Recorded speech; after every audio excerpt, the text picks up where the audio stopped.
All my videos take a bit of time to create, and I would really appreciate you guys if you can subscribe and like the video. That always helps out a ton, and it means a hell of a lot to me, guys, so would really appreciate that. Enjoy the video. These are the top 5 things I hate about 7 Days to Die. Now, I know, people are going to be like, oh, why are you hating on 7 Days to Die? Well, it has to be said, and I need to talk about it, so here we go. Just note, I really enjoy 7 Days to Die. It's still one of my most favorite games, and these things that I hate are very minor, but they can be challenging when you are playing 7 Days to Die, and I feel like it's something that, at least if someone doesn't say anything about it, it's never going to be changed or fixed, so let's just talk about it.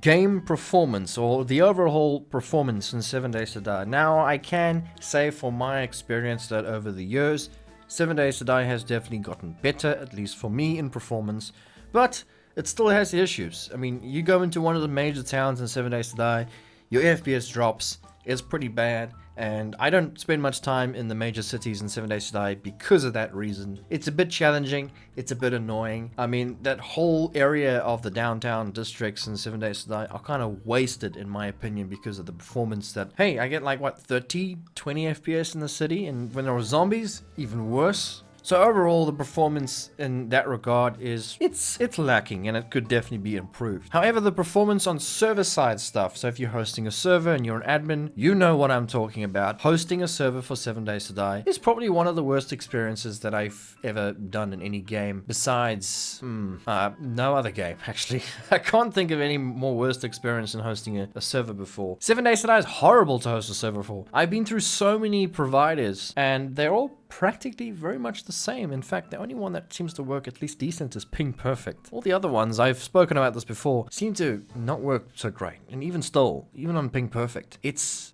not great to say the least. It's just that it lags out, it crashes, there is issues with spawning, and sometimes people lose things. People fall through the world, people lose gyros despawn. It's just a mess, right? What I can say with Alpha 21, it has got significantly better as when I host a server. Like, it has, definitely. It's only crashed a couple of times this time. But the performance is getting better, and that's one thing, is a nice thing to say. But it's still a problem, and I still wanted to talk about it, and I still think that, hey, that's one of the things I hate most about 7 Days to Die, is the performance. Number 2. You ever wondered how zombies got a degree in engineering? Yeah, me too. It's amazing how the zombies just know exactly where to target in your base. They know your structural integrity and all that good stuff. It's a bit of a problem. Not a fan of the zombie AI. I think the zombie AI needs rework. And one of the ways that I've spoken before about zombie AI, and I think the best way to solve this issue, is to make dumb zombies and smart zombies. Because if you remove the smart zombies, the game becomes way too easy, and you just make one big chunk of a base and you put sparks around, and then you're good. But if you make smart and dumb zombies, it makes it challenging to make a base that provides for both, because then you need a chunk of base, and then you need a pathing area. So, like, split it up, 5 smart zombies, 5 dumb zombies within, the 64, do the math, whatever. And you have a small portion of the zombies just literally attacking literally anything and everything. And then you got a small portion of the other zombies following a path or trying to find a way around things. Instead of having them all smart and them climbing up ladders or finding the closest path to get to you seems a bit strange. A lot of people like to refer to the Alpha 16 zombies. I don't like to refer to the Alpha 16 zombies because if you don't remember, Alpha 16 zombies were pretty stupid. They used to run around in circles and whatnot. It was horrible. I hate that AI. Much prefer the AI we have today, but it would be nice to have that, uniqueness of zombies that can just smash and break everything instead of either running around in circles or following a path, if you know what I mean. So yes, a zombie AI, I definitely don't really like it. I think it needs to be changed. Number 3, the progression system in 7 Days to Die feels like it needs to be reworked. I feel like the game just progresses too fast, and you end up finding yourself at day 30 or 40 wondering what to do next, because most of the stuff is provided for you by the traders, provided by the loot. I mean, I hardly need to craft anything. Everything can be found through the loot, and if you perk up in the right places, if you go to the right spots, you can find literally everything you need to find. There's no reason to set a base down. There's no reason to do any of that except for maybe making yourself a motorbike or a gyro or something like that, which again, that's not even needed because I don't really travel very far in my gameplay. gameplay, you could just walk around. I just find myself completed very early on in the game, and I feel like there's no reason to progress any further than where I've started. There's no reason to go to any specific biome except the desert for oil shell. Every other biome has everything. There's no secrets, there's no hidden items or hidden special guns you can only find in a specific location. There's nothing like that.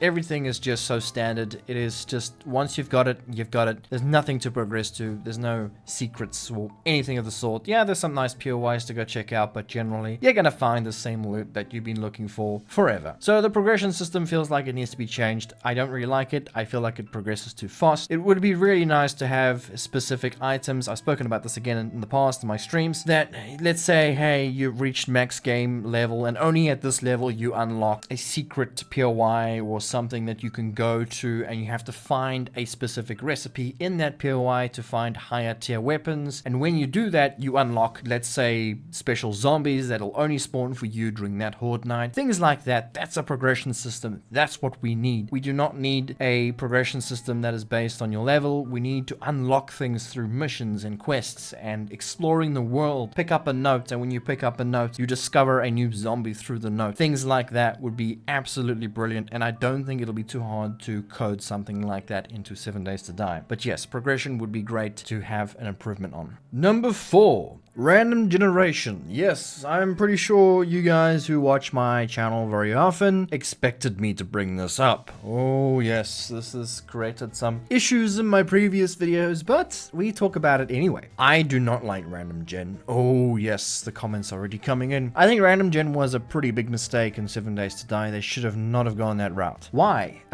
Because random gen is a lack of creativity. I feel like because random gen exists, the fun pimps don't really have a chance to add stuff into the world that would probably be in the world. And the whole world feels very robotic. It feels very much the same. It feels planned. There's nothing unique in the random gen besides a bunch of cool POIs, which, you know, the POIs are really cool. It's just that the mountains are the same. The trees are generally the same. There's no caves. There's no secret rivers or nice looking or waterfalls, or there's just nothing in the world to go and check out. Back in the day, they did experiment with caves. If you guys did not know, there were randomly generated caves, which I liked. They removed it because people were moaning because they kept falling into the caves. Can you believe people were moaning about that? Anyway, I feel like the best route for the fun pimps to take on a game like this is to have 1 or 2 specific maps and really work hard on these maps. Put your full attention to the maps. Add new stuff every alpha. Every alpha the map expands, changes, moves around. And on top of that, find a way to create an editor for the players to then upload their own maps and make their own maps. Make their own maps and upload them. DayZ did this. Back in the day, DayZ had a great modding community. And the DayZ people would go and create amazing maps, like beautiful crafted maps. Things that you would never imagine to be possible in that game, they were made by players. They were so much better than playing on like a random gen map, which didn't exist by the way in DayZ. But they just handcrafted stuff, looks better, feels better, and that's the route they should have taken. Because if you think about it, if you give the community access to an editing tool, and the community edits their own maps and makes their own maps, that's technically random gen, because there's just so many of them you can pick through them.